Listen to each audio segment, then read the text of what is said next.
Merci Emmanuel, merci de ta confiance, de me confier l'ouverture de cet après-midi, de ce colloque sur l'évolution de la loi, les décisions à prendre en fin de vie et la vulnérabilité. Et c'est vrai que je regrette beaucoup de ne pas entendre les interventions qui vont suivre. Puisque je pars, effectivement, je dois prendre un taxi très vite, je prends un avion pour Erbil, en Irak, où je vais former des psychologues irakiennes d'un camp de réfugiés yézidis. Alors, tu m'as demandé, quand tu m'as invité, tu m'as dit, tu es un témoin privilégié de cette évolution des soins palliatifs, de cette évolution de la société vis-à-vis de la question de la fin de vie. Et j'aimerais ton regard sur cette évolution. Donc, mon propos, ma petite ouverture, elle va être très personnelle. J'ai eu la chance, effectivement, d'être témoin de ce que j'appelle la naissance des soins palliatifs et témoin de la prise de conscience qu'il y a eu, à un moment donné, de l'importance de ne pas laisser nos concitoyens mourir dans la douleur, dans la solitude et dans l'anonymat.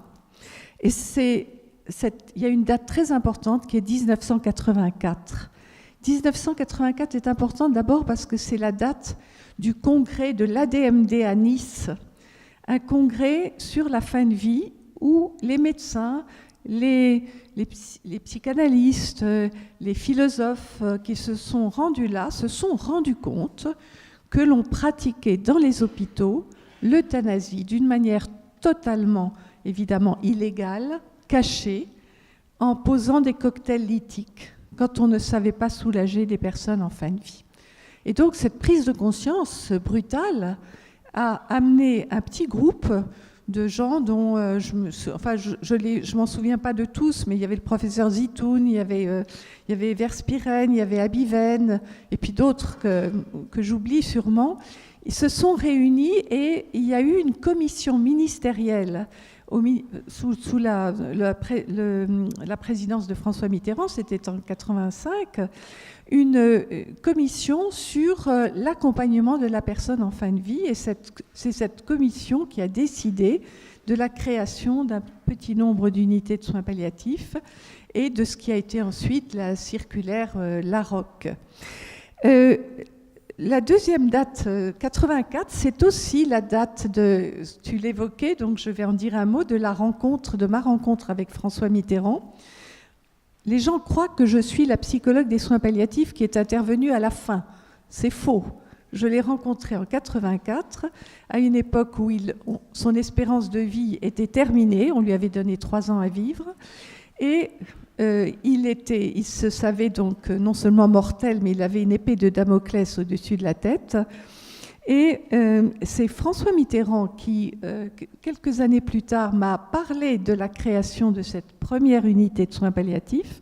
Il m'a proposé d'en être la psychologue, il a créé mon poste. Et ensuite, il a été très proche de toute... je peux dire qu'il m'a accompagnée, puisqu'il me posait beaucoup de questions sur ce que je vivais, ce dont j'étais témoin. On sait qu'il a inauguré aussi le premier congrès européen des soins palliatifs. Bref, je pense que c'est important de dire qu'il est à l'origine des soins palliatifs. Alors, j'ai eu la chance aussi de participer à cette expérience pilote de la première unité en Europe continentale de 86 à 96. C'est une expérience que j'ai relatée dans un de mes livres, mon premier livre, La mort intime, une expérience à laquelle je me réfère constamment parce que j'ai vraiment le sentiment que nous avons vécu la possibilité de soulager, d'accompagner des personnes que la médecine ne pouvait plus guérir. Et dans un contexte d'humanité, de dignité qui reste, à mes yeux, un modèle. Dans le petit livre que j'ai publié il y a 2 ans, Nous voulons tous mourir dans la dignité, j'ai un petit chapitre que j'ai intitulé « Ai-je vécu une utopie ?» Et c'est un petit chapitre dans lequel j'avais envie de vous en citer quelques phrases. Je dis, j'évoquais, donc, en parlant de cette utopie, cette communion entre soignants et soignés qui s'épaulaient réciproquement, chacun assumant sa vulnérabilité et ses limites, les soignants ayant accepté de ne pas être tout-puissants, les soignés ayant compris que les médecins ne peuvent pas tout. La solitude était alors brisée. Et je me suis demandé, évidemment, dans les années qui ont suivi, pourquoi ce que nous avions vécu là, à part quelques exceptions, parce que bien sûr, il y a eu d'autres unités de soins palliatifs qui se sont créées ensuite, mais pourquoi est-ce que ce modèle n'avait pas pu irradier le reste de la médecine ? Et je me demande encore, je me suis longtemps demandé si c'était une absence de moyens, si c'était un défaut de formation des médecins, mais je crois, et c'est ce que je vais développer là, que le problème est beaucoup plus culturel et que le problème est dans cette peur de la mort qui fait que la mort reste toujours un tabou. Alors, cette utopie, donc, je dis que depuis, j'ai beaucoup écrit encore sur cette question, j'ai fait beaucoup de formations, j'ai toujours insisté, et ça me paraît le plus important, sur ce socle de la culture de l'accompagnement qui est justement l'acceptation de ses limites et de sa vulnérabilité. Il y a une petite histoire que j'ai racontée dans un de mes livres, mais que je voudrais rappeler parce que pour moi, c'est un moment fondateur. Quand le docteur Abiven m'a demandé de former l'équipe, la future équipe, je lui ai proposé que la première matinée que nous allions passer ensemble, nous fassions quelque chose d'un peu particulier. J'ai proposé que nous fassions un tour de l'équipe et que chacun exprime de quelle façon il avait été blessé par la mort dans sa vie. J'ai dit, nous sommes tous des humains.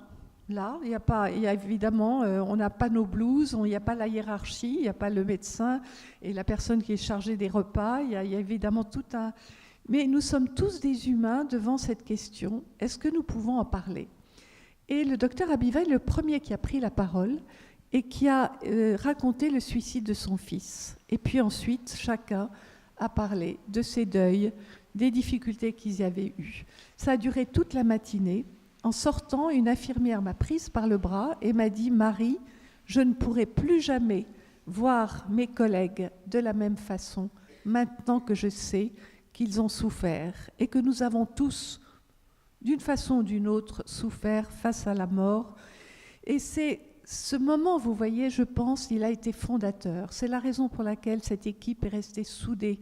C'est la raison pour laquelle il n'y a pas eu d'absentéisme dans cette équipe. Et ça, c'est vraiment pour moi un moment très important. Alors ensuite, nous avons connu le développement des soins palliatifs, l'émergence des lois, la loi de 99 sur l'accès de tous aux soins palliatifs, la loi de 2005 sur les droits des malades, celle de 2012. Et j'ai suivi cette évolution comme chargée de mission au ministère de la Santé, mais j'ai été auprès de 3 ministres.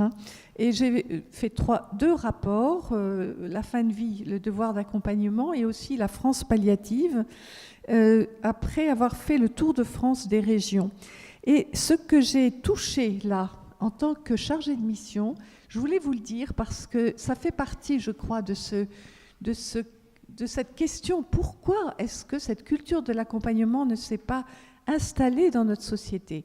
J'ai été témoin de blocages administratifs qui ont créé beaucoup de colère chez moi et qui sont le témoin de cette résistance culturelle.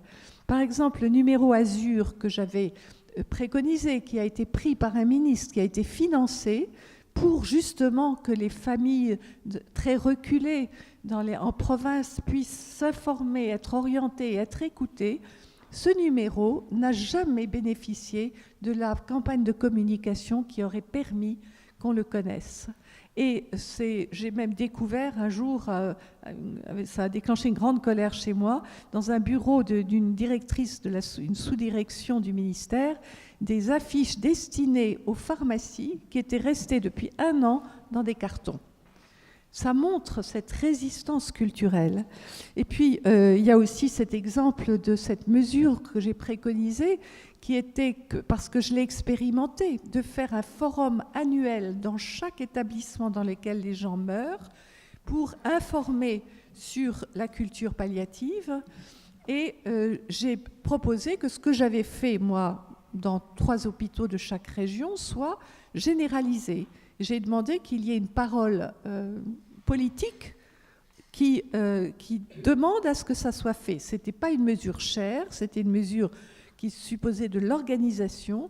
Eh bien, on m'a répondu que ça n'était pas possible. Je crois que tu étais à la réunion au cabinet de Nicolas Sarkozy, où on m'a répondu qu'on ne pouvait pas obliger des médecins, des infirmières et des aides-soignants à venir écouter une information sur la fin de vie, alors qu'on a bien obligé ça pour la maladie nosocomiale. Mais voilà, vous voyez, ce sont des petits signes de cette résistance. Alors, il y a encore 5 minutes ? Elle m'a demandé, c'est pas que je vais la chasser, mais elle m'a dit... Elle a Oui, c'est pas...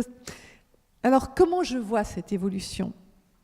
D'une part, je constate, et vous aussi, bien sûr, que la culture médicale, globalement, n'a pas évolué. Didier Sicard a été très sévère là-dessus, nous le savons. Je remarque aussi, et je le vois puisque je m'occupe beaucoup de la fin de vie dans les EHPAD, que les médecins traitants ne sont pas formés à la fin de vie et que c'est pour ça que les personnes se retrouvent aux urgences au lieu de terminer leur jour tranquillement dans leur lit. Donc cette culture médicale n'a pas évolué. L'image des soins palliatifs s'est plutôt dégradée, parce qu'ils sont insuffisants, bien sûr, mais aussi parce qu'ils font peur, parce qu'ils sont liés à l'extrémité de la vie. Et puis, j'ai entendu des propos très destructeurs et des propos complètement faux. Par exemple, quand on dit que dans les soins palliatifs, on meurt de soif et de faim, c'est quelque chose qui est véhiculé, qui fait un mal fou dans la société. On assiste enfin à un renforcement de la peur de mal mourir, de ne pas maîtriser les conditions de sa fin, la peur d'être un poids pour la société. Les gens n'ont plus confiance, ils n'ont plus confiance dans la médecine, mais n'ont plus confiance aussi dans la capacité de leurs proches à les accompagner. Et donc, il y a une pression sociale qui n'a jamais été aussi forte et elle n'a jamais cessé en faveur d'une légalisation de l'euthanasie.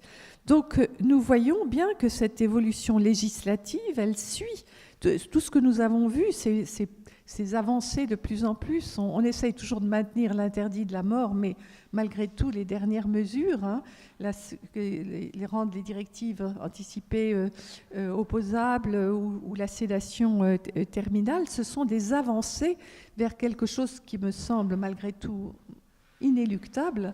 Nous aurons un jour une légalisation de l'euthanasie. Et je vois que le Québec, qui a été souvent notre modèle, eh bien, ils viennent de légaliser. Alors, vous voyez cette question de pourquoi est-ce que cette culture, et vous avez bien compris que je crois qu'on en arrive là, parce que cette culture de l'accompagnement ne s'est pas développée. C'est la question que je n'ai cessé de me poser, et malgré tout ce que nous faisons, malgré ce que fait Emmanuel à l'espace éthique, malgré ce que vous faites tous ici, parce que je sais que vous êtes tous des ambassadeurs de la culture de l'accompagnement, malgré ce qu'on essaye encore de faire, eh bien, la mort est toujours taboue, elle fait toujours peur, le temps du mourir n'est pas valorisé, hein, et parce qu'il n'est pas valorisé, on va l'écourter, ou bien on va faire taire le mourant, et je comprends que certains aient des craintes par rapport à la façon dont on va, je dirais, mettre en pratique la sédation terminale, parce que c'est bien une façon de faire taire aussi celui qui pourrait effectivement peut-être pleurer, peut-être dire des choses qu'on aurait du mal à entendre. Je pense que nous, en faisant ça, en écourtant la vie ou en faisant taire le mourant, eh bien nous manquons ce que nous avions si bien perçu au début de la dimension spirituelle du mourir, c'est-à-dire ce temps que Michel de Musan appelait le travail du trépas, c'est-à-dire ce temps où on peut justement dire au revoir, accomplir sa vie. C'est ce temps initiatique pour ceux qui accompagnent, pour ceux qui restent, initiatique pour ceux qui vivent leur deuil ensuite, puisque le deuil s'appuie à ce moment-là sur les paroles, sur les gestes qui ont été échangés. Alors, je termine malheureusement sur un propos qui est un peu pessimiste, mais malgré tout, j'ai quand même de l'espoir parce que je vois que dans ce domaine très sinistré de la fin de vie des personnes âgées, dont je m'occupe beaucoup maintenant, les EHPAD, eh bien, il y a de plus en plus de prise de conscience d'introduire la culture de l'accompagnement. Je sais que le groupe Corian, moi je fais partie de l'Institut du bien vieillir Corian, eh bien ils viennent de décider de faire une recherche justement sur les rituels qu'on pourrait mettre en place dans les EHPAD. Donc ça, c'est plutôt un signe d'espoir. Et puis j'ai fait aussi, je termine là-dessus, une expérience très récente. Un lycée de Versailles m'a invité à rencontrer 200 jeunes de 18 à 24 ans, c'était les terminales, les BTS et les prépas, sur la fin de vie. Et il y avait, je peux vous dire que pendant 1 heure j'ai parlé, il n'y avait pas une mouche qui volait. Les profs m'ont dit, on n'a jamais vu ça. D'habitude, ils parlent entre eux, ils sont un peu dissipés. Pas une mouche n'a volé. Et ensuite, beaucoup d'entre eux sont venus me voir en disant, Madame, on n'a jamais entendu ce que vous venez de nous dire. C'est dur, mais merci.